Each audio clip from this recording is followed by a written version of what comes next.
Hello friend, today I will show you our replacement remote control, how to work with the Genie opener. This is a Genie model with down frequency.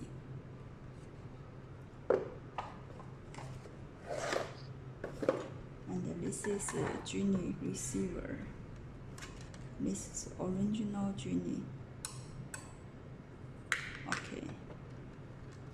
And this is our remote.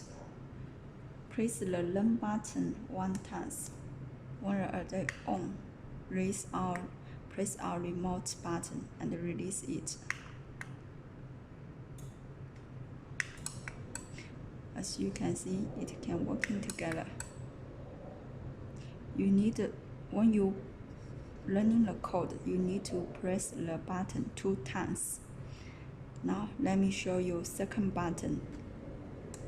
Press 1 time,